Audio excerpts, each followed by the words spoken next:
Барыңыздарга салам, кандайсыздар? Жөн гана эфирге чыкпастан заодно басайын деп чечтим. Кичине пайдалуураак иш кылайын деп.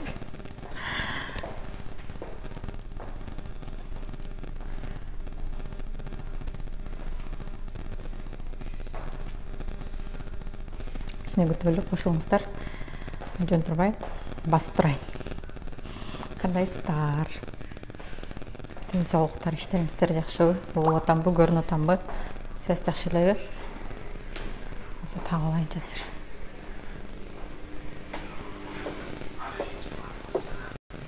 Жакшы, буюрса кандайсыз?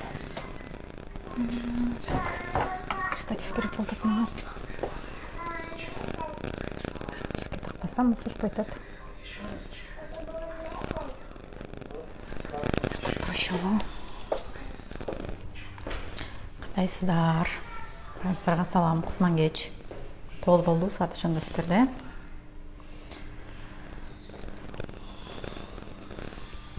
Бүгүн өтө бир сонун тема менен чыктым. Ошол тема жөнүндө сүйлөшөбүз.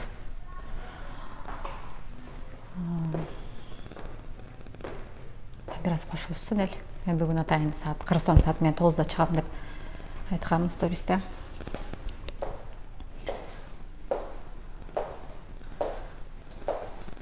Бир саат жөн отурбай басайын.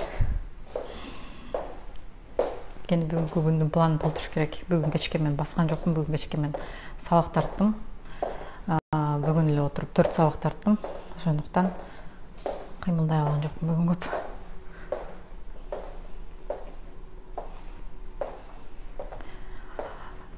Бүгүнкү биздин тема эме жөнүндө болот. Шаблон.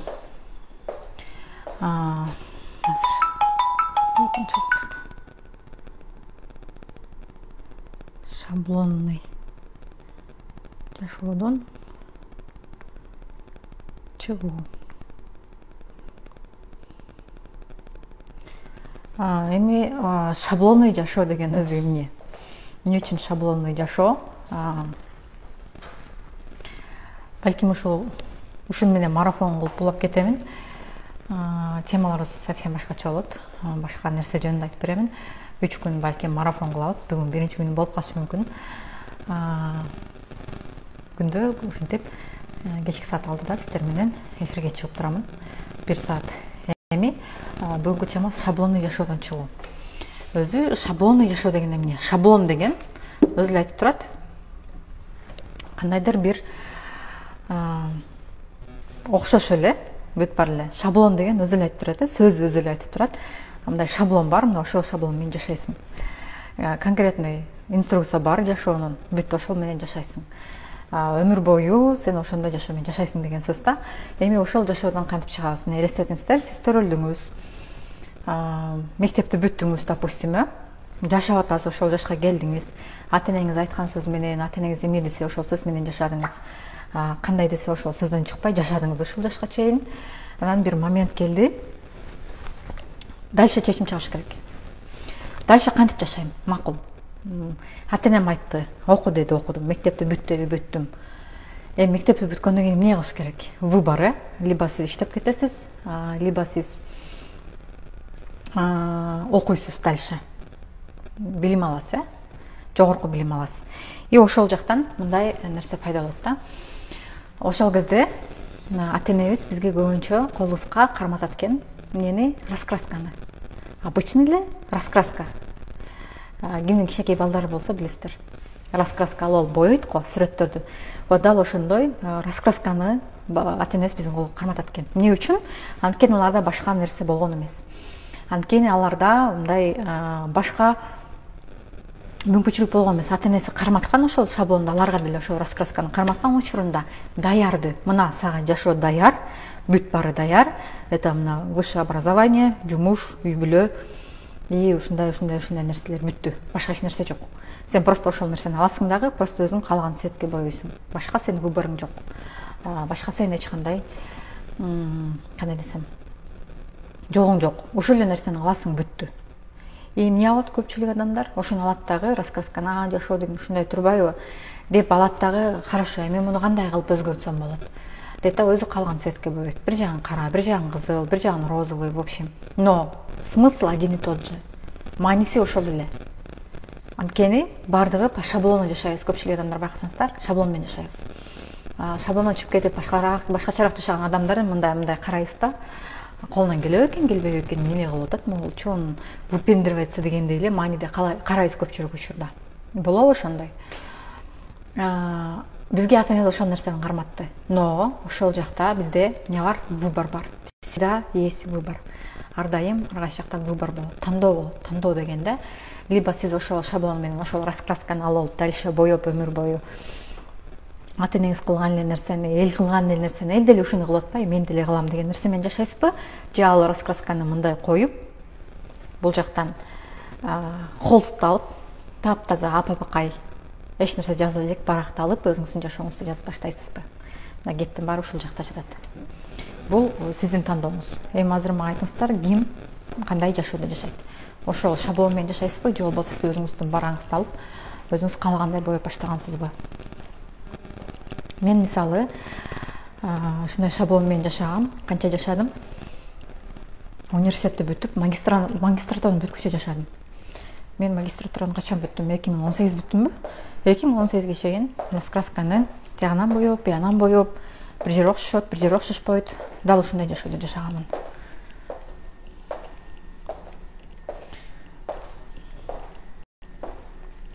Азыр сиз кандай жашоодо жашап атасыз? Ойлоп көрүңүзчү. По шаблонум жашап атасызбы? Ата-энеңиз берген, жакындар берген, туугандарыңыз берген ошо раскрасканы боеп коюп жашап атасызбы, же өзүңүз каалаган жашоодо жашап атасызбы? Ким мени түшүндү? Мен айта турган сөздү ким түшүндү, маанисине ким жетти? Жаза кетиңиздер. Чогуу жаза кетиңиздер. Мен чындап келгенде мына 2018-жылга чейин ошентип эле шаблон менен жашагам. Окуш керек турбайбы? Все окудум. Бүттүм эми. Магистратура барыш керек турбайбы? Ага барсаң кичине зарплатаң көбүрөөк болуп турат. Болот турбайбы гос жумушта? Хорошо, аяка жөнөдүм. Магистратурага жөнөдүм. 3 жыл окудум, но андан жыйынтык чыкты? Нет, конечно. Дипломдорумуз какта экенин билбейм, жатат где-то там. И высшее образование диплом жатат, и магистратура тең жатат. Колдондумбу? Колдонгон жокмун. Неге? Анткени жашоо по шаблону кетпейт экен, раскраска менен кетпейт экен. Жашоо немножко иначе, кажется. Ошол обычный биз көнгөн раскраскадан дагы чыга турган нерселер бар экен, оказывается, жашоодо. Сен вроде боеп келатасың, но жашооң совсем башкача болуп кетет экен. И ты не знаешь, что делать дальше. Так, стоп. Мага бул нерсени үйрөткөн эмес. Мен муну сен көргөн эмесмин. Жашоомдо эч качан бул нерсе болгон эмес. Мен эми кандай кылам? Готовый раскраска жок, чийилген сүрөт жок. Эмне кылышым керек? Сүрөт өзүм тартышым керек. Мен сүрөт тартканды билбейм. Допустим, анткени мен кантип жашашты билбейм. Мага постоянно готовый эле раскраскалар берип турчу, мына могул сүрөт, мына ушуну боёйсуң, бүттү. Ушул сенин жашооң. И мен ошону боеп коюп жашай берчүмүн. Азыр раскраскам жок. Жолуп калды дейли. И мен билбейм эмне кылышты, Что дальше делать? Эмнени тартыш керек? Кайга тартыш керек? Кантип тартыш керек? Тарткан кантип боёш керек? Может, башкача боёйм, может, бул жөн эле карандаш менен эмес, гуашь менен боёш керек, акварель менен боёш керек. Менин колдонгонду билбейм да. И вот так начинается. Көпчүлүк учурда ошол переломный момент менин жашоомдо канчанчы жыл башталды? 2017 башталды. Не по шаблону кетти, бардыгы раскраскам бүтүп калды. Андан да кыйын болуп баштады. Анан өзүм боеп баштадым. Өзүм ак кагазды алдым дагы. Так, хорошо. Билбейт экенмин сүрөт кандай, демек мен үйрөнүшүм керек. Эмне кылсам болот? Эмне кыла алам деп, тиянан тарттым, биянан тарттым. Бир жагы окшошот, бир жагы окшошпойт. Бир жерин боесом, бир жагы окшошпай калат. Акварельди колдонуп көрдүм, гуашты колдонуп көрдүм. Еще да бир нерсени колдонуп көрдүм. В общем, колдон келген нерсенин баарын колдонуп көрүп. И каждый раз, эми мен ошол нерсени кылам. Каждый раз эртең менен турганда мен просто жаңы баракты аламын дагы, ошол күнүмдү жаңы тартып баштаймын. Потому что кечээки күнүңүз эч качан бүгүнкү күнүңүзгө окшошпойт. Бүгүнкү күнүңүз эч качан сиздин эртеңки күнүңүзгө окшошпойт. Бардыгы башкача болот, баары бир. И сиздерге суроо, азыр сиздер кандай жашоо менен жашайсыздар? Жаза кетиңиздер. Ошо раскраска ата-энеңиздер туугандар там эл журт берген раскраска менен жашайсызбы, улам бирөө берген, же болбосо өзүңүздүн жашооңузду өзүңүз тартып атасызбы, өзүңүз каалагандай жашап атасызбы десеңиздер. Басып турайын. Кимде кандай? Ким мени түшүндү?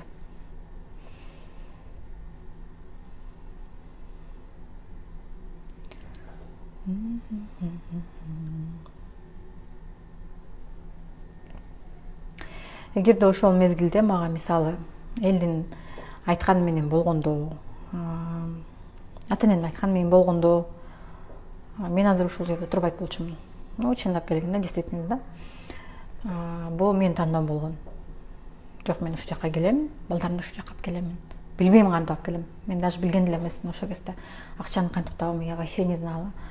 Андай сумманы өмүрү көргөн эмесмин, колума кармап көргөн эмесмин, ойлоп да көргөн эмесмин. Мисалы ал мезгилдечи, чтобы ошол срочно ошол сумманы таап, операция кылдырыш керек, алып келиш керек деген вообще оюмда да болгон эмес. Түшкө кирбеген эле нерсе заматта болуп кетти да. Жолдошум каалагандай дейт. И смотрите, по сути, мен больницадамын, да, я это понимаю. Башында я вот это не принимала. Вообще принимать эткен эмесмин, то, что я башка жакта жүрөм, то, что я вообще больницада жатам деп. Я хотела вот эшкеле чыгып келүүнү, что-то пытались сделать, ары болуп, бери болуп. Но в конце концов я приняла этот факт.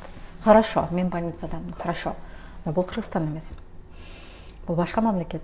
Но в любом случае, мне кандай ситуация болгон күндө дагы мен баары башка мамлекетте эң жакшы врачтардын колунда балдарымды эң мыкты дарыгерлерге көрсөтүп атам деген чечимге келип, ошону кабыл алгандан кийин это отпустила. И мен бул жака келгенде, что меня взбесило, прям аябай өзүмөн чыгарганы, мен ошо шаблон менен жашаганды өтө жаман көрөм да. Бирөөнүн айтканы менен жашаганды өтө жаман көрөм, анткени мен ушунча жыл жашадым. Бүгүн да как раз ошол личный границы деген теманы жаздырдым. Биздин өзүмдүн жаңы мен онлайн курсунда 5-сабагы личный границы деген сабак жаздырып атып, ойлоп көрсөм, мен ошо 2018 эмес, эми 2019-жылдан бери дейин бардыгына отпор берет экенмин, бардыгына жооп берет экенмин. Я отстаиваю свои личные границы. Я знаю, как со мной общаться можно, как нельзя. Кандай сүйлөшсө болот, кандай сүйлөшсө болбойт. Барын билет экенмин. Мындай жакындарга келгенде, туугандарга келгенде, таанылаган адамдарга келгенде, блогтон деле билесиздер, мага эч ким критика айтпайт, эч ким эч нерсе дебейт, потому что беттен алам да. Мага кандай отношение кылса, мен да адамга дал ошондой отношение алам. Мага менин бирөө нерсе деп тарынтуу, эгерде менин көңүлүм ооруп атса, эмне үчүн мен ал адамга жооп бербешим керек деген принцип да. Какой привет, такой ответ, так скажем. Но ошол эле учурда бүгүн ошол жетти мага. Сабакты жаздырып отуруп, аябай ойлонуп кеттим да, оказывается, личный границы менин ата энемдин ортосунда жок болчу экен. Мен менен апамдын, анан өгөй атамдын ортосунда личный границы жок болчу экен. Алар менин жашоомду башкарчу экен ошол күнгө чейин, неосознанно, өздөрү деле түшүнбөйт, өздөрү деле мындай билбейт.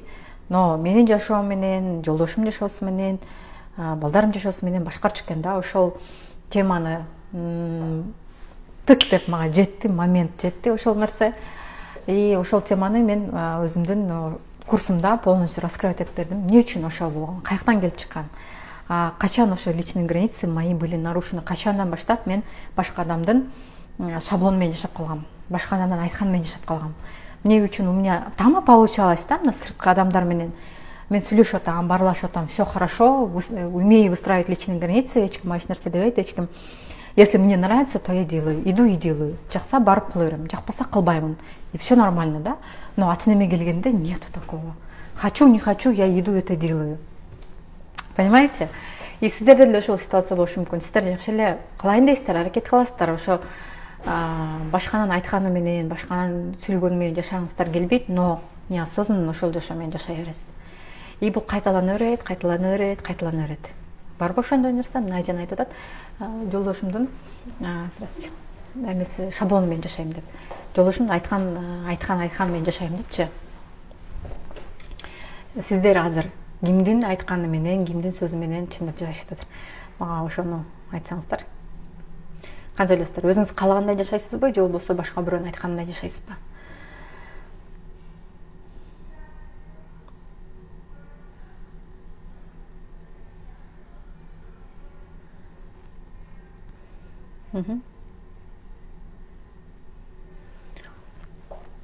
Тартынбаңыздар, жаныңыздар. Ата энемдин айтканындай, эгерде сиз пока 18-ге чыга элек болсоңуз, өтө нормально. Менде мындай ситуация болгон. Мен канчанчы класс окуп аткан кезде, 10 эмес 11 окуп аткан кезде, аябай ушундай үйдөгүлөрдөн тажадым, баарынан контрольдон тажадым. Анан шашпагалы мен Бишкекке кетем, 18-ге чыгам, анан өзүм билем, өзүм билгенимди кылам дегем да, ошондо ушканда эмне 18-ге чыга эле сен кыйын болуп кетесиңби депчи. Көрсөм мен ушул контролго түшкөн экенмин еще бала кезден эле. Ата эненин контролуна биз негизи бала кезден эле түшөбүз да. Анан 30 жаштамын дейт. Азыр мен сизге айтып турам, контролго түшөбүз бала кезден эле. Андан кийин эмне болот? Ошентип жашай беребиз. Кайын журт жолдошум дейт. Жолдошум апамдын айткандай. Жашай беребиз, эмне болот бул жакта? Биз как бы ошол нерсени норма катары кабыл алып келебиз да. Эми көнүп калган нерсе, жашап аткан эле жашоо баягыдай эле. Тигил айтты хорошо, бул айтты хорошо. Көбүнчө ата эненин сөзү менен жашайбыз. Андан кийин турмушка чыккандан кийин обычно ал өтөт үй өңүргө, кайын журтка дальше өтөт да. Алардын сөзү менен жашап баштайбыз уже. Алар антип, значит ошентиш керек экен, бул мынтип, значит ошентиш керек экен. Ошону кылайын, тигини кылайын деп. И вот так продолжается. Биз просто эмне кылабыз бул жактан? Жашоого жоопкерчилик алганды билбейбиз конкретно. Өзүбүздүн жашообузга өзүбүз жоопкерчилик алганды билбейбиз. Ушинтип жашай беребиз. Тигил, значит ошентип жашаш керек. Бул мынтип, значит ошентип жашаш керек. И бизге ошол нерсе как-то нормаль болуп калат да. Мындай эми ушундай жашоо дейм. Айтты дейм, жашаш керек дейм. Эмне кыла алам мен? Менин күйөөм да, менин ата энем да, кайын журтум да. Алардын сөзүнөн чыгайынбы деген темада. Видите, Айжан, у вас нету свободы. Өзү каалагандай жашайт. И ошол нерсе менин оюма келди. Качан? Азыр мен 28-ге чыктым. Толук жашым 28-де. 28-ге чыкканда гана мен айтат элем 26-га, 27-ге чыгып калган кездечи, жок. Мен деген өзүм каалагандай жашайм. У меня такая свобода. Менде баары сонун. Өзүм каалаганын кылам. Вы мне силер мага критиканы айтпай эле койгула деп ушундай элем. Это я тоже так делаю. Азыр мен өзүм каалагандай жашайм. Мне как-то ким эмне десе по барабану, мындай айткандачы. Бирок ошол 2020-жылдын август айына чейин мен ата энем сөзүнөн чыкпай келдим. Ата энем эмне десе ошол нерсени кылып жашап жүрүп турмун да. Ошол мага бүгүн жетти десеңер. Бүгүн жетти мага ошол. Сабакты жаздырып отуруп, личный граница боюнча айтып берип отуруп, как они мои личные границы нарушали ошол күнгө чейин. Кантип нарушать этип келген, кантип контролдоп келген, ошол жөнүндө айтып берип отуруп, анан мага жетти да ошол нерсе. Бул жактан кандай кылып чыгасыздар эми? Кантип башка бирөөнүн шаблонунан чыгасыздар? Кантип башка бирөөнүн шаблонуна, мону айттым, ошону кыласың, все, бүттү деген жашоодон чыгасыздар. Эң биринчи өзүңөрдүн жашооңорго жоопкерчилик алгыла. Бул сиздин жашооңуз. И азыр мисалы ошол эле күйөөңүз келип сиздин жашооңузду жашабайт. Конкретно сиздин жашооңузду жашабайт. Ошол эле апаңыз келип сиздин жашооңузду жашабайт. Сиз өзүңүз жашайсыз ал жашоону, туурабы? Кайненеңиз, кайнатаңыз келип сиздин жашооңузду жашап бербейт. Сиздин проблемаларыңызды чечип бербейт. Ушундай сыяктуу эле да, сиздин балдарыңызды багып бербейт, тарбиялап, чоңойтуп, там үйлөнүп, жайланып бербейт. Баарын өзүңүз кыласыз. Башыңызга проблема келди, өзүңүз чечесиз. Иштеш керек болсо өзүңүз барып иштейсиз, өзүңүз акча табасыз. Вы это все делаете для себя. То есть каждый адам бардык нерсени эмне кылат? Өзү үчүн кылат, да? Для себя все это делает, но не для кого-то. И эң башкы нерсе, это хорошо, уларды сыйлаш керек. Я с этим согласна. Кайшы айтпаш керек. Я с этим согласна. Үй бүлөнү бузбаш керек. Это тоже есть. Зачем ты это все позволяешь? Кылбаш керек да, допустим, ладно. Бул жакта эми азыр барып алып, все, мен өзүм жашоомду колго алдым, все, мен өзүм калгандай жашаймын. Бул деген менин жашоом.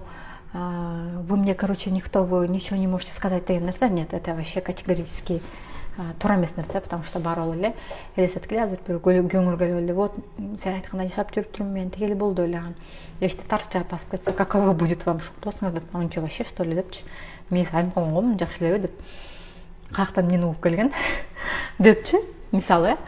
просто эң биринчи өзүңөрдүн жашооңорго жоопкерчилик алгыла. За свою жизнь. Өзүңөрдүн жашооңор үчүн. Бул сиздин жашооңуз, и все. Башка эч кимдики эмес. Балаңыздыкы дагы эмес, тем более. Балам үчүн, анан күйөөм үчүн, анан апам үчүн, анан көңүлү ооруп калат, анан антип калат да, мынтип калат да. Нет. Сиздин көңүлү оорутканы, сиздин өзүңүз каалагандай жашап атканыңыз, они же это не считают. Почему? Эмне үчүн алар эсептешпейт ал нерсени? Потому что вы это позволяете им. Силер ошол нерсеге силер уруксат берип атасыңар. Мейли ушинтип жашай берейин деп. Сиз ошол нерсеге көнүп берип атасыңар өзүңөр. Кто тут виноват? Өзүңөр көнүп берип атасыңар, ошого макул болуп атасыңар, жашап атасыңар. И вот, пожалуйста. Может быть, они даже не знают, что силерди контролдоп атканды эле билбейт ал. Даже не знают, она даже не осознают, да? Ну просто на автомате мурун как-то контролдоп жүргөн. Мондай жашайсың, мондай кыласың деп. И сейчас это тоже делает на автомате. А вы просто жашооңорду ошо рулун ага берип коюңуздар. Жакын адамдарыңарга. И элестеткиле ошол жакта, когда вас колбасит, мондай проблема болуп атканда, тама, каяка барбай вас никто не поддерживает, эч ким түшүнбөйт, эч ким поддержка кылбайт, силерди эле аңкылдап беттен алат, сизди жаман кылат, крайне чыгарат, и вы как изгой отурасыңар да. Вот бүт баары мени жамандап атат, бүт баарынан крайне мен болуп калып атам, никто меня не поддерживает, никто меня не понимает, 5-10 деп анан элдин баарын күнөөлөп жертва түшүп баштайсыңар. И мондай состояние прям вообще болот да, мондай колбасит да. Что эмоциональное состояние, что внешне физическое состояние деле ошондой болуп калат. Элестеткиле, ошондой эле келип эле тигитин айтып, бул буну айтып атса. Это просто представьте, машинада кетип бартасыңар, алдында отурасыңар, но рульда өзүңөр эмессиңер. Это ваша машина. Это потому что бул сиздин жашооңуз. Но вот машинада силер кетип бартасыңар, но рульду күйөөңөр талашып атат, күйөөңөр айдап баратып, кайныңер келип алып, жок сен башкача айдап атасың, келе мен айдайын деп ал талашып атат, жактан келип алып, эл келип алып, машинаны ушинтип айдамак беле бейхабар болду деп бул айдап атат. В общем, бүт баары айдап баратат, но только не вы. Хотя машина ваша, хотя жизнь ваша. Бүт баары сизде. По сути, карап көргөндө, бүт баары сиздики. Менчик сиздин менчигиңиз. Но ар ким келип, рульду ар айдап, бир газды басып, бир тормозду басып, а сиз жанында отурасыз карап коюп ошону. Унчукпай, ушундай турбайбы, ушинтип айдаш керек турбайбы? Ничего. И газды басыш керек турбайбы, токтотуш керек турбайбы? Понимаете? Вот так и происходит в жизни тоже. Жашооңор деле ошондой эле өтүп атат силердин. Когда вами кто-то контролирует. Но бывает момент, у меня какой момент, меники кандай болгон ситуациям. Рульда мен өзүм болчумун. Руля была я. Конкретно 2018 баштап. Руля была я, но толук 12 ай эмес. Мен рульда 9 ай эле отурчумун. Потом 3 ай башталат, летнее время, а рульду ошол кезде апам алчу, анан өгөй атам алчу экөө. Анан ушундай ситуация, короче, башталат да, постоянно. Рульга отурайын десең, сен ары отуруп турчу. Биякта азыр тиги байкең келип калса, тиги жаман көрөт жылар. Мен айдап турайын. Анан ал келип, эмне кылып айдап атасыңар бул машинаңды, ушинтип айдай, келе мага рульду ал айдайт. Понимаете? Хотя это была моя жизнь. Мен өзүм калган жакка бара албайм. Алар каяка алып барса, ошол жака бармай. Токтоду деди, токтодук. Түштү деди, түштүк. И вот такая жизнь, понимаете? Вот так и происходит. И когда мен азыр мага ошол нерсе жеткенде, прям осознание келди да, оказывается, действительно контроль бар экен эле. Мен аны көп көңүл бура бербепмин, түшүнө бербепмин. И код жизни дегенди, код души деп коет, то есть код души.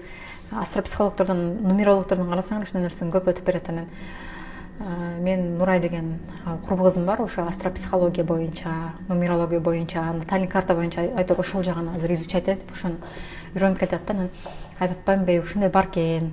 Бир курска катышам деп калды да, ушундай кымбат курс экен, короче, ошого катышыш керек болду, сертификат алайын деп атам депчи.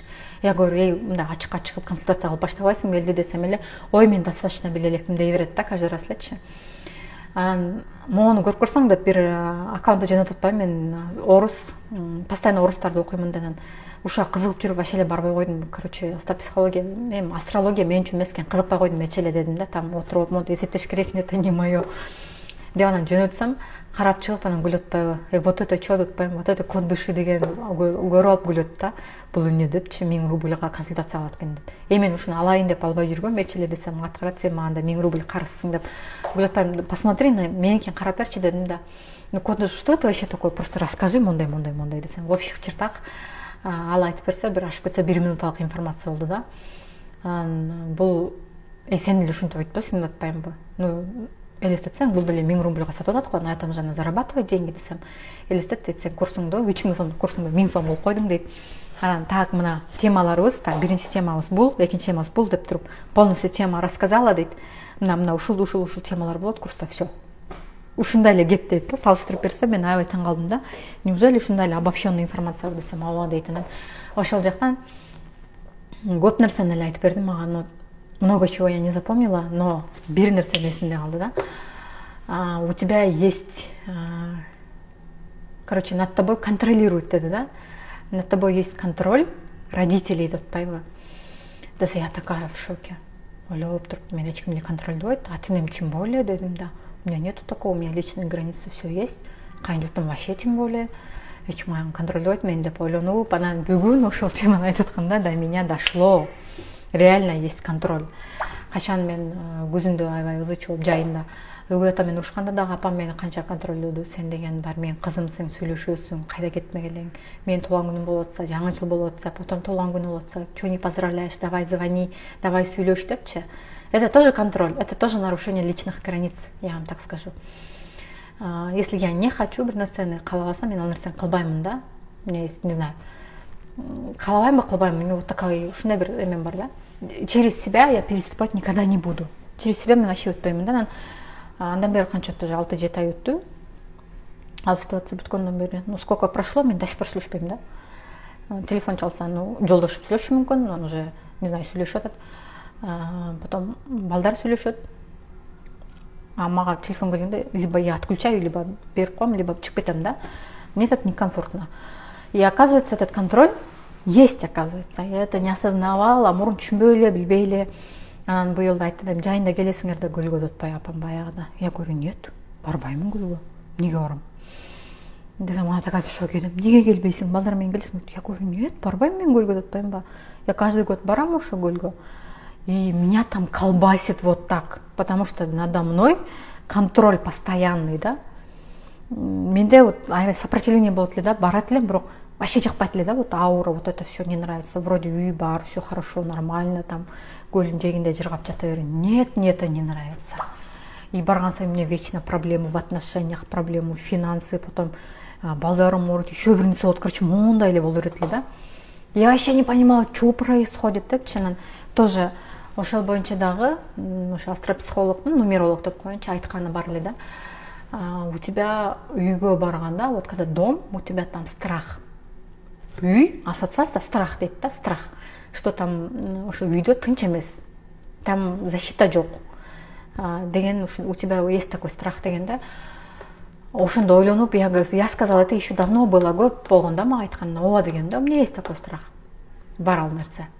Это я признаю, потому что өгөй атам менен болгон отношенияда есть такой страх деген да. Есть такое, ичи алганда, он вообще дүндө болуп калат депчи. Но это я знаю. И тынчтык жок да, ал ичкенде тынчтык жок. И сол кезинде деле тынчтык жок, по сути говоря, потому что айылга бардыңбы, лишний шаг жылбайсың. Контроль. Хотя мен турмушка чыктым, балалуу болдум. Потому что барсаң, туугандарың менен жолугуп аласың, тиги жолугуп аласың, эмнеге сүйлөштүң, каяка кетип калдың, эмнеге магазинге чыктың. Представляете? Чоң эле мен 2 балам менен барып алып чыкпайт элем. 1 балам менен эле 2 балам менен барганда чыкпайт элем үйдөн. Лишний шаг жылбайт элем да. Айылдаштар менен сүйлөшкөнгө болбойт. Кошуна болгондорго кирсең, эмнеге кирдиң? Туугандарыңа жолуксаң, вообще өлдүң анда асынып алат. Мен ошону апамды ойлоп атып эле, апам эсинде өзүндө эле, я не выходила. Это гиперконтроль, чересчур контроль над тобой, и сен ошо менен жашайсың да. И это не осознавая эле, как-то уже көнүп калат экенсиң да ошол нерсеге. Когда адам бир нерсени кечке эле бир нерсе кайталана берсе, человек привыкает к этому. И мен ошол нерсени көнүп жашай бергем да. И ошентип мен 12 жыл жашапмын, ойлоп көрсөм, 12 жыл. Ошондой контролдо жашап турмун. Айылга барам, эч жака чыкпайм, эч жака барбайм. Айылдын четинде да жашайт, түз барам, түз кетем, все. Көлжекке барам, 1-2 саат түшүп келем. Көпкө жоголсаң да эмнеге жоголдуң? Представляете? Хотя бала бар, балам бар, өзүм балдарым жетилүү болуп, үй бүлөм менен барсам деле без разницы. Ал байкең келип калат, ас чалып калат, анана, апам чалат, и я все побежала домой, кеттим. Когда бүгін мага ошол нерсе жеткенде, мне вот так щелкнуло, да, вот где у меня контроль, вот почему мен качотам ошол местеден, вот почему мен ошол адам менен сүйлөшкүм келбей атат, вот почему у него прям сопротивление, да, отторжение. Мен азыр өзүмдүн айылыма, үйүмө баргым келбейт, вообще баргым келбейт. Почему? Там я уже знаю, что там начнется контроль, там начнется баягы эле ызычуу, баягы эле страх. Я этого не хочу. Я этого избегаю, поэтому я туда не иду, да. И по сути, если у вас вот состояние вот такое, по сути, азыр деле жашооңор деле ошондой болот, вот здесь где-то, вот здесь көкүрөгүңөрдө тревога, да. Не знаю мне, но мне что-то не нравится. Вроде жашоо там, вроде все хорошо, вроде нормально, но меня что-то не устраивает. Есть такое, ушундай состояние было у силерде? У меня все хорошо, жашоо там, все прекрасно. Мага эч ким эч нерсе деген жок. Вроде өзүм семьям менен, бала окурам менен жашап атам, но мне чего-то не хватает. Мне тупо свободы не хватает дегендер барбы? Мен өзүм калган нерсени кыла албаймын. Болобу ошондой силерде? Есть такое чувство? Силерде баары бар, но в то же время у вас нету свободы. Свобода жок. Вы просто не можете. Есть такое? Кимде бар ошондой? Вот ошондой чувство мен билбей эле 12 жыл жашап койгон экенмин. 12 жыл. Представляете? 12 лет. И ошол нерсе мага бүгүн жетип атат да. Бүгүн жетип атат. И то сабак жазып отуруп. Свободы вообще нету, видите? Потому что вы идете, машина отырасыңар, и вас колбасит. Вы понимаете, что вроде нормально, это моя машина. Почему вроде бы это моя машина, да? Менин машинам болу менин. Ну почему меня так колбасит? Я не пойму. А потому что сиз рульда эмес, пассажирский местода отырасыз. А рульда кто там рулит, куда едет, вообще непонятно как. Аны билбей деле каласыз, да? Вы даже не замечаете, у вас есть такой руль, там педаль, газ, бары бар, но он иллюзия. Это просто иллюзия. А на самом деле, например, сол рулдуу машина болсо, сол жагында башка водитель отурат, сиз бери жагында отурасыз, и как будто сами водите. Типа вы водите машину. А на самом деле совсем эле башка бирөө айдап баратат аякта. Бир алып күйөөңүз алдайт, бирөөңүз мамаңыз айдайт, ал келип атаңыз алат, кайнатаңыз алат, кайненеңиз алат, кайнежеңиз алат. Кто угодно. Кто угодно, только не вы. Понимаете? Вот так и происходит в жизни. Жашоодо эле ошол нерсе болот экен. И бул жака келгенде дагы вот этот контроль меня убивал, да, прям мондай колбастет баштады да, күйөөм экөөбүз вообще эме болуп кеттик. Элдин баарын күнөөлөп, тигили күнөөлүү, бул күнөөлүү, вообще ушундай состояние түшүп кеттик. Именно конкретно ушу больницанын ичинде, да. Вот врач карабай коюп, анан тигинтип коюп, анан мынтип коюп, анан тиги айтып салып. Бывает такое. Колбасило, да, меня. Больницага келгенде да ушинтип эле элем, да. У меня было такое состояние. Постоянно ушу больницага келгенде, хотя уже мен бул жака 4-нчү жолу келип атам. Эме да, тревожность, да, вроде все хорошо, все идеально. Өзүнчө палатада жатасың, врачтарың карап атат. Но до сих пор ошо состояние, как будто сен рульда өзүң эмес, башка бирөө отургандай эле, да. Вот так меня колбасило, да. Почему? Тиге деле жиним келет, буга деле жиним келет, анан пол жууп кеткендерге деле жиним келет, они что-то делают, в общем. Азыр айтып берем. Баарына эле жиним келе берет, вот так колбасит, вот так, вот так, вот так, не могу. И я смотрю, элементарно уборныйда бир мусорка турат, анан эмеде сыртта бир мусорка турат, да, смотрю, уборныйдын мусорун чыгарбай атышат, да. Я не поняла, что за фигня дедим. Смотрю, первый день чыгарбай кетиптир, я думала, забыла, может унутуп калды деп. Экинчи күнү карасам, он до сих пор стоит. Там мусор до сих пор стоит. Обычно бүт баарын чыгарып кетишет. Я думаю, они что, сговорились, что ли, деп. Күйөөм экөөбүз баштадык, вот, бизге эч ким жакшы көрбөйт, биякта больницада тигил бул, потому что мы шумные, өзүбүз эле чечим чыгарып алдык да, тигинтип, мынтип, 5-10 башталды. Я говорю, так, стоп, что-то тут происходит. Значит, у меня, если тяхта мусор чыкпайатса, значит, вот этот мусор у меня есть вот здесь в голове, который я не могу выбросить. Чыгарып албай атам ошол мусорду. И начала копать. Так, где у меня там лежит мусор именно в голове? Копать этип баштадым. Бүт баарын четинен чыгарып баштадым. Тигини, муну, в общем, много чего вышло. Много к чему, көп нерсени түшүнгөндөн кийин смотрю, сейчас мурун палатамда чала улап бирдеме кылып кээде жууп кете берет эле, да. Бывало такое, как-то не обращали внимания. И 2 күндөн кийин жолдошум барып өзү урутуп келди. Ладно, выброси уже, надоели, чыгарбаса койсун, өзү чыгарбастык коюп, анан сыртка барып мусорду урутуп келди. Андан кийин каласам, обратно начали выбрасывать. То есть они просто меня эмне кылды, отзеркалили. Менин ички состояниемди эле они передали. Ичимде болуп аткан мындай будуңчаңды. И потом, например, чалаула жыйнап кетип атканда, например, тиян жыйнап кетип атканда, значит, я тоже делаю что-то чалаула. Где-то что-то чалаула, чампалап. И кечтен баштап я просто 2 жумадан бери мен курсум жаздырганга прям у меня было такое сильное сопротивление. Больницадан, как я буду записывать курс, тут же такая энергетика, вот у меня колбасит, да, я не могу, да, прям, ондай. Башында эртең менен эрте туруп, 40 саат менен туруп мынтип жүрсөк, азыр уктап калып атабыз 10-11ге чейин, да. Я не пойму, что происходит деп. Бир нерсе болуп эле, шалдырап эле, ооруп эле, жатып эле ушинтип калдым да, у меня такое состояние. Прям колбасит, да, больницадан, не могу уже, вообще болбой калдым, да. То же самое состояние, что көлдө жүргөндөгү состояние бияка да келип калды, да. И просто, оказывается, эме болуп калыптыр, контроль. Я думала, что я всем контролирую, здесь все хорошо, а на самом деле контролируют мной. Ну, действительно, здесь есть какой-то контроль, да, определенный, барда. Баланы мындай кылыш керек. Так, эгерде какой-то бир узиге же болбосо наркоз бере турган болсо, мондай мончага чейин тамак бербейсиң, мындай кыласың, тиндей кыласың, и все. Вот ошол мен колбаситип баштаганда вот эти боли начали сыртка чыгып баштады, да, именно через детей. Колдорунда катетер, жөтөл, укол, антибиотик, эртең менен кечинде боздомой, ыйламай, где-то канча 10 күн укол алдыкпы. 10 күн бою балдарым басылбайт деп болду, укол алганда, анан кечке эле айтанан ооруп атат. В общем, вот такая ситуация, вообще колбасит, да. Не могу, да. И я понимаю, что вот эти вот ичимдеги болдун баарын у меня тут вытаскивается, чыгып атат ошол нерсенин баарын. И я понимаю, что здесь есть то, что я не проработала. Мне үчүн мен кайра ушу больницага келип атам. Мне үчүн балдарым кайра операция болуп атат. Эң биринчи эле оюм кеткенде кызымды, по идее, операция кылбайбыз деген, без операции обойдется деп келип көргөндөн кийин сказали, что кызыңарга операция керек экен. Так, бир жер тура эмес. В общем, еще требуется операция. Посмотрели, эме калып, обследование кылган, еще нужна операция деп калды. И сразу эме кетти. Все это проходите заново. Кайра баштан ушунун баарын өтөмбү деген ой кетти, да. Сразу ошол ойума кетти. Все это переживать заново. Господи, когда это закончится, да, я себе пожалела, почему у меня так, деп вот такое состояние было. Потом баламды обследование алыш керек болду, аны алалы десе, ал жөтөлү басылбайт. И так 3 недели, 3 жума өттү. Мы жили просто в ожидании, күтүп атабыз, да. Такая сидим и ждем. А что дальше? Я не знаю. Эшиктин алдында такси күтүп атасың, чемодандарың менен отурасың, а таксида нет, а сен отурасың ушул жерде. И вот так мы сидели 3 недели. Меня колбасило, ары ырытат, бери ырытат. И в конце концов, так, стоп дедим, болбойт, мындай, нужно в себя приходить.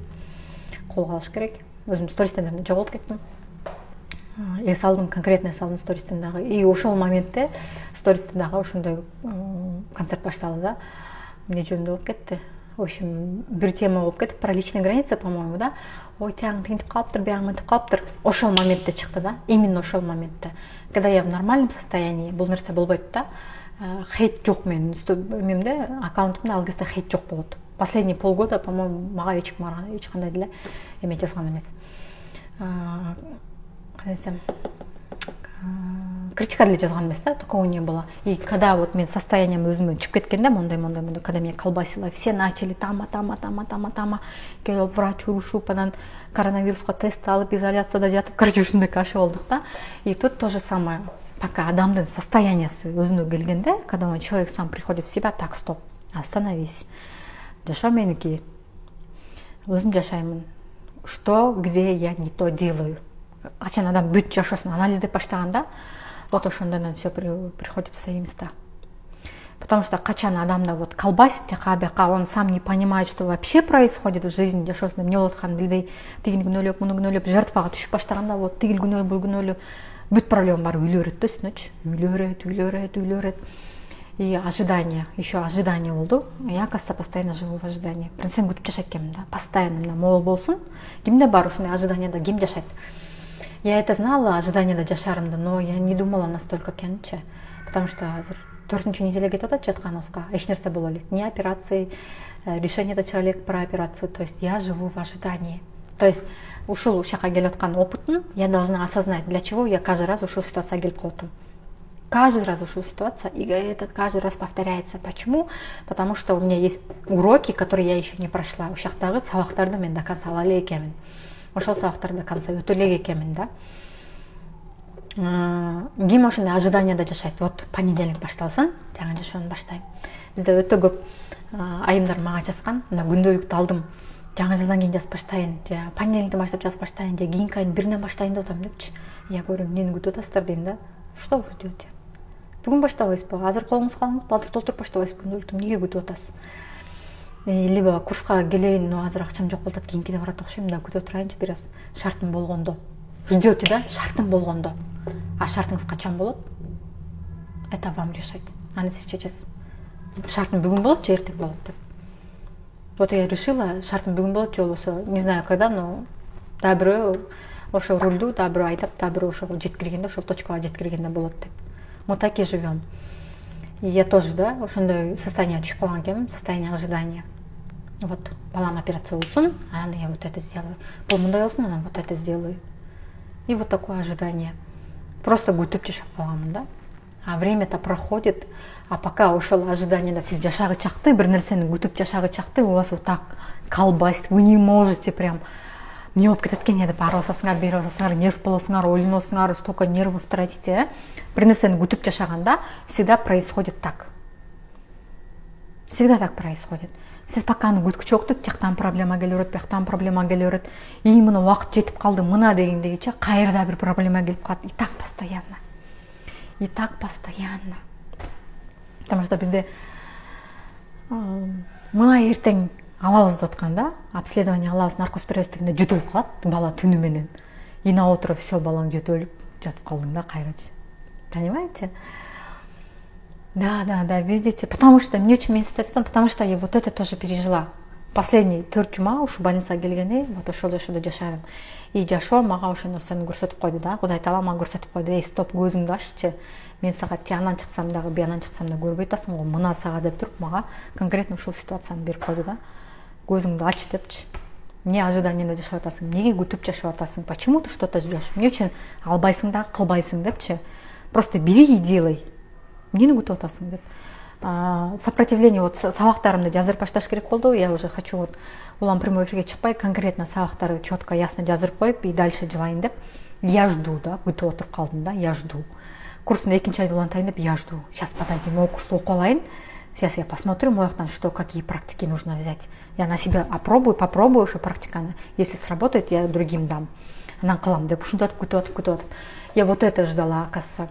Потом балдар муктасын эми которым, балдар муктагандан кийин шашпай отуруп сабак жаздырам десем, балаң уктабайт деп койт, түнкү саат 1, 2, 3. Андан биринчи өзүң уктап каласың депчи, сабак жаздырмак түгүл, вообще эч нерсеге шайың келбей, балаңды уктап атканга шайың келбей өзүң уктап каласың да. Ожидание.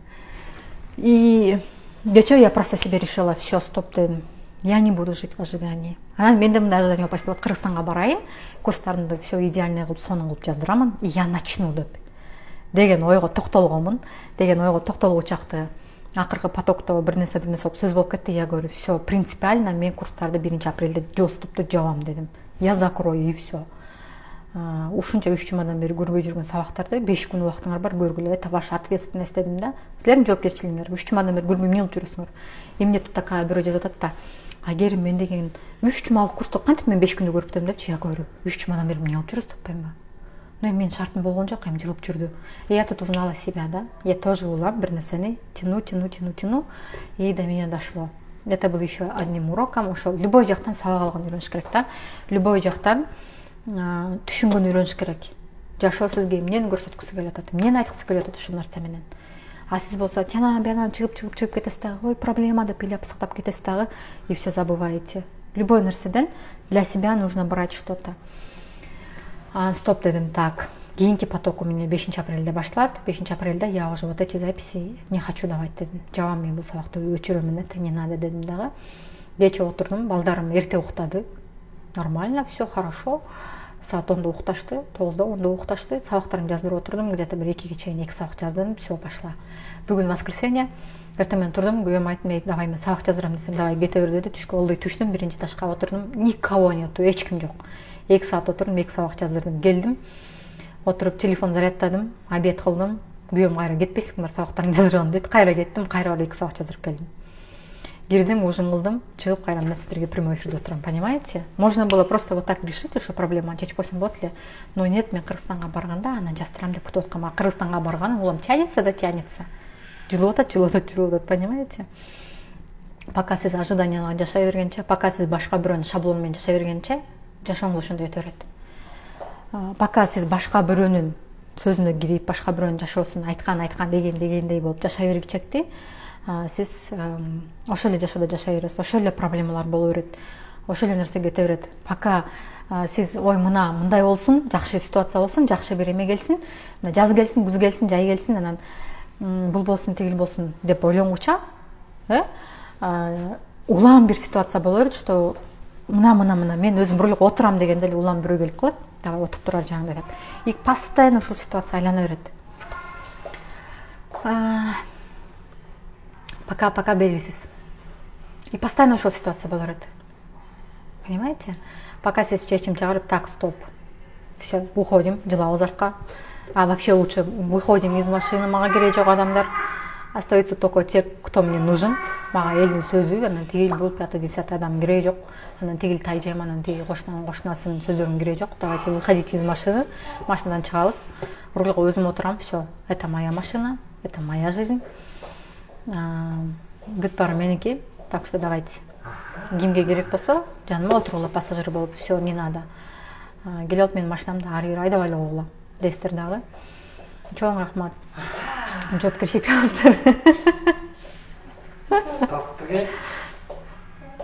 Жоопкерчилик аласыздар.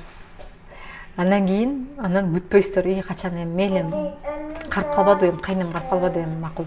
Өткүчөктү, жашообуз өткүчөктү ошондо турайын деп. Кайнеңиз карып калып өтүп кеткен күндө дагы андан кийин мына күйөөңүз бар. Күйөөңүз бар отурулат. Күйөөңүз макул алдан күчтөн кетти, мейли десеңиз, балаңыз бар. Балаңыз келип ошо рулга отурат. Понимаете? И это будет бесконечно. Бүтпөйт ал нерсе эч качан. Бүтпөйт ал нерсе эч качан. И рулга сиз эч качан отурбайсыз андай темпинен. Улам бирөөнү күтө бергиче, ожиданияда жашай бергиче. Ошондуктан күтпөңүздөр. Не ждите никого. Сиздин машинага просто сядьте и айдап кетиңиз. Если кого-то не устраивает, что вы водитель, сиз айдап атканыңыз, onu турган жүрчүлөр. Не устраивает, пусть чыгып кетсин машинасынан, түшүп кетсин. Барып өзүнүн машинасына отуруп, өзүнүн машинасын айдасын, и все. Понимаете? И все. Бүттү. Кимде кандай суроо бар? Сурооңуздар болсо бериңиздер. Кандайсыздар, сиздер жакшысызбы?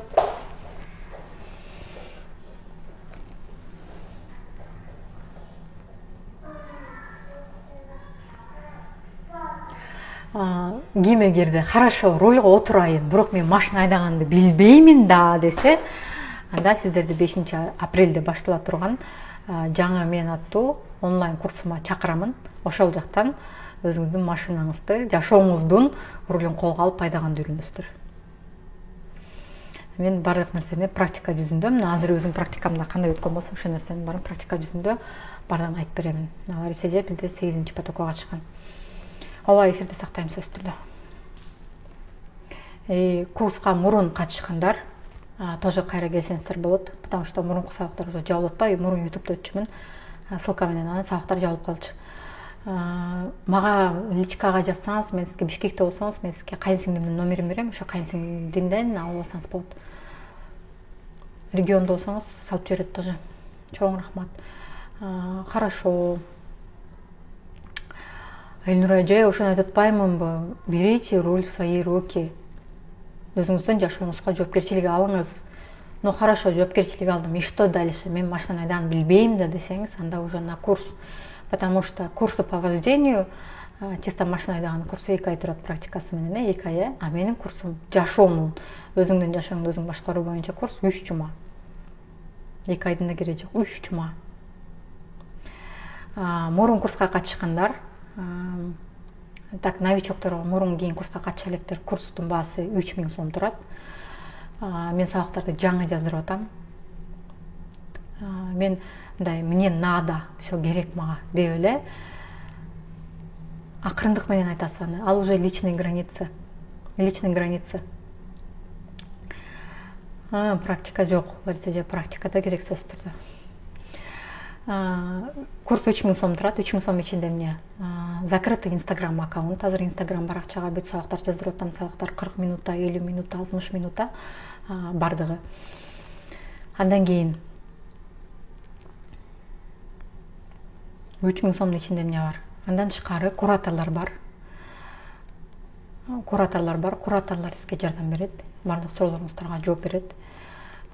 Бизде бул потокто, 10-потокто биз жаңы бир жаңылык киргиздик. Аябай жакты, кураторлорго да жакты, курска катышкан айымдарга да жакты. Вообще сонун болду. Мына ошол нерсени дагы сиздер дагы сөз түрдө кийинки потокторубуз точно ошондой болот. Бардык группада иштешебиз. Азыр мен 4 кураторум бар. 4 кураторум баары чатта күндө алмак-салмак очередтешип, иштешип, суроолоруңуздарга жооп берип турат. 4 адам, 4 башка айым, 4 башка өзүнүн ой жүгүртүүсү, 4 башка тагдыры, жашоосу дегендей өздөрүнүн опыту менен бөлүшөт. Чатта сөз мен дагы бармын, мен да жооп беремин. Барыңыздар, мен барлашып турамын. И сабактар сиздерде калат. То есть Instagram аккаунттан отписка болбосоңуздар, ал сиздерде калат. Любой время кирип көрө бересиздер. Кайра кайтып көрө бересиздер. Курс 3000 сом турат. Жаңы келген новичоктор үчүн. Мурун курска катышкандар үчүн ошол эле биринчи потоку. Кайра эле ошол эле информацияны кайра эле сатып аласыздар. Эмнеге дегенде, сиздерге бир окса скидка 2000 сом болот. Сиздер кийинки чатка, азыр 11-чи поток башталса, ошол чатка кайра кошуласыздар. То есть практика жүзүндө жөн эле сабакты мындай окуп коюп көрүп койбой, кайра практика жүзүндө кураторлор менен кайра сүйлөшүп, кайра баарлашып, кайра тыгыз байланышта болосуздар кураторлор менен. Ошол поток менен кошуп кетесиздер. Улам каждый раз мен сабактарымды айткан сайын улам жаңы бир нерсе чыга берет. Потому что азыр личный граница боюнча өтө көп дополнение болду, өтө көп нерселерди айтып бердим, допустим, ар бир сабакта обязательно вот говорю же, водитель, если водить не умеете, идемте на курс, я вас обучу, тут поймем, я вас обучу, там уже рульды алдыңар, все, там уже мисалы сиз машинаны сатып алгандан кийин деле барып эле сразу айтып кетпейсиз да. Сначала права алган барасы, то же самое. Бияктан эми ошону кантип пайдаш керек, ошол нерсени сиздерге я вам показываю. Муну азыр мен 15 сааттык эфирде алып туруп 1 саатка киргизип кое албаймын. Это просто я могу там тему вот это рассказать, а дальше уже это основной курс. То, что как я это делала, мен кантип чыккам ошол ситуациядан, кантип мен ошол айдаганды үйрөнгөнмүн, элементарно ошол жашоомду алып кеткенди үйрөнгөнмүн. Ошол нерсени основной курста үйрөнөсүздөр. Мурун курска катышкандар үчүн, эгерде мурун катышкан болсоңуз, курска 2000 сом болот, и плюс чатка кошуласыздар, плюс сабактар сиздер менен калат. Это у вас остается навсегда. Ол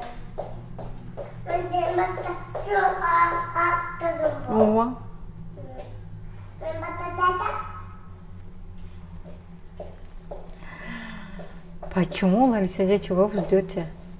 Эмнени күтүп атасыз? Какое у вас ожидание? Сабакта эфирди кайра көрүп чыксаңыз түшүнөсүз. Андан тышкары ошол Instagram баракчада ар суббота сайын деп атамын. Ар суббота сайын бизде түз эфирлер болуп турат.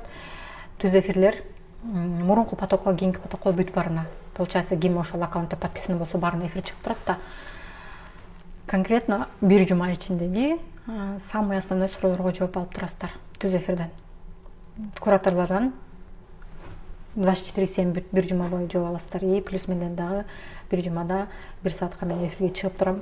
Кээ бир жактан может дополнение айтып турам, кээ бир жактан жаңы фишкалардан, техникалардан айтып турам. Как я справляюсь, что я делаю конкретно, да? Не. Не алып калат. Аля айдап калат. Bakit? Makul.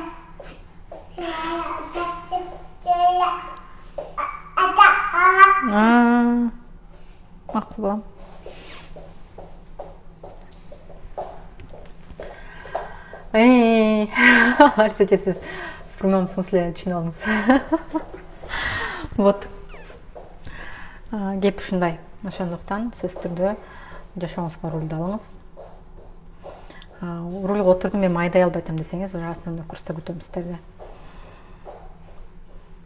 Конечно, Лариса же, жөнүн жолу кетип калдыңыз, просто-напросто ушли.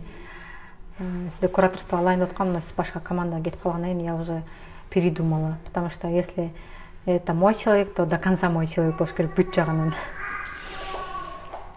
Жакшы эле ойлонуп аткам.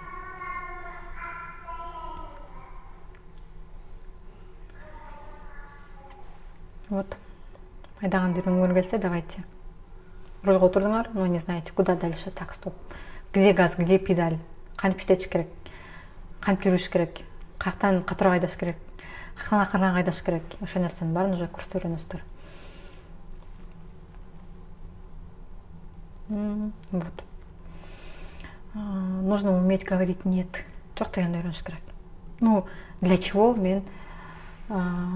чего я вот свои сторисы снимаю, да, например, для чего мен личкага келген сообщенияларды я вот это все выставляю, для чего, чтобы сиздерге дагы ошол пример болуш үчүн, да, что, ну, я не говорю, да, я вот такая крутая, прям, вот мне не пишите так, андай эмес, нет, это вам пример. Ошол эле, если я свои границы выставляю, говорю, мен ага личкама слишком жок, я прям сразу, где надо, сториске чыгарып коем. А где надо, я просто гүлүп калып коем, да, гүлүп каткырып, жолдошум окутуп, ошончо калып калам, да. Ушум жазып коюп турдукчу. Я вот так и воспринимаю. Просто я хочу показать вам, что как можно, как нельзя, не только со мной, а с собой тоже. Сизге да бирөө жарым ушундай кылса, как нужно реагировать. В моем случае, как я это делаю. И все, понимаете? Он миң шаг басышым керек еще. 3,5 мың эле болуптур шагым.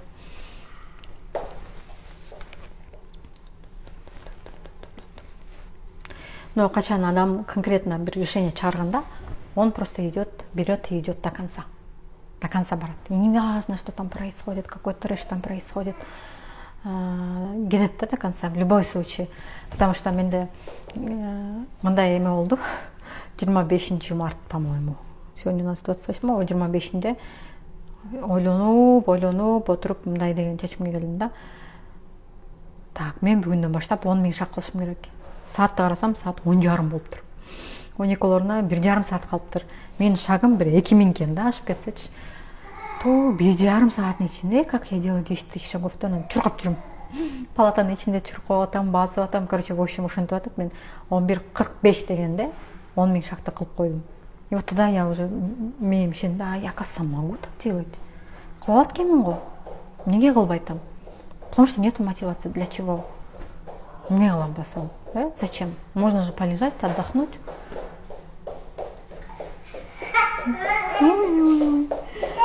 Келдиңби? Атадан качып кеттиңби? Бара кой атасына, ойноп алам. И потом ошондон баштап күндө 10 000 шаг. Я начала двигаться, и жолдошумду кандай саатың канча болду? Канча шаг бастың деп атып, экөөбүз уже сеники канча болду, и он тоже начал. Понимаете? Мен баштадым. Я подтянулась, 1 күн болгондон кийин жолдошумду көрүп алып, тоже баштады. Вот так работает. Лариса, вы не можете ошол эмени, опытты, вы не можете просто взять и улам бир ситуациядан келген сайын, ошо жагынан эле кайра ошо ситуацияны кайра ошол нерсени кылып салып атасыз да. Ошо жагынан мындай айланып кетип же понять, ошол тырмоокто айланып кетпей алып коюп, мындай өйдө алып койгонду үйрөнө албай атасыз да, и все.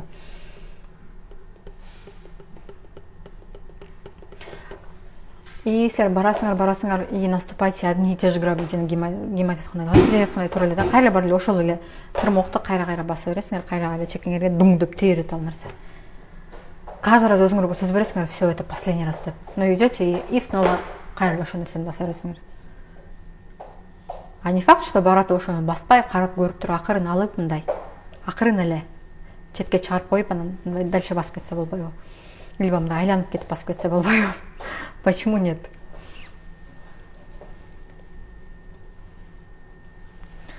Бир саат сүйлөшүп коюпуз.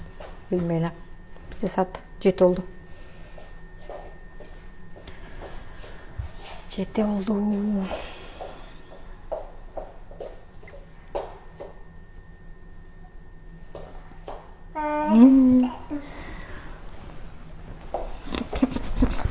Мен балам бетин көрүңөрбү? Мен помадам. Бетин карачы. Минекин бетин. Mama tak salah. Ben takut mama. Sen ne dedin? Şokolad yedin misin? Kim verdi şokoladı sana? Ada? Ата verdi. Qachon berdi?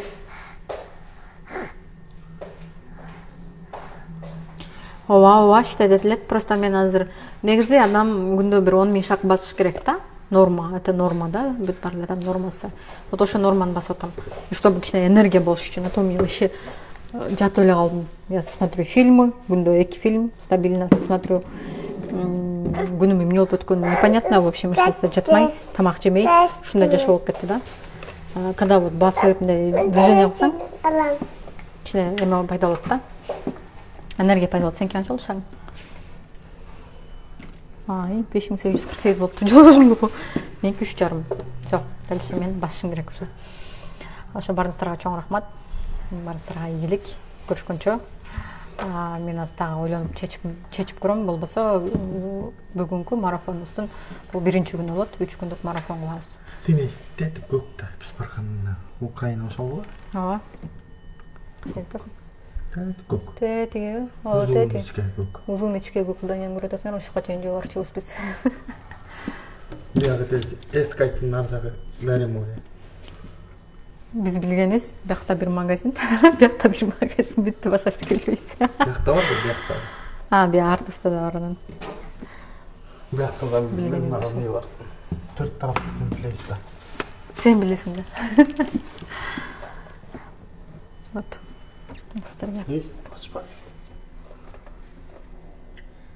Реакция мужа сразу. Мен аны ошо эме кыймылдатса ачылып кетерин деген эле көп эме кылган жокмун. Көңүл бурган жокмун. Жолдошум сразу ачпа деп. Ооба, эфирди сактап коем. Барыңыздарга чоң рахмат, ийгилик. Жолукканча, көрүшкөнчө.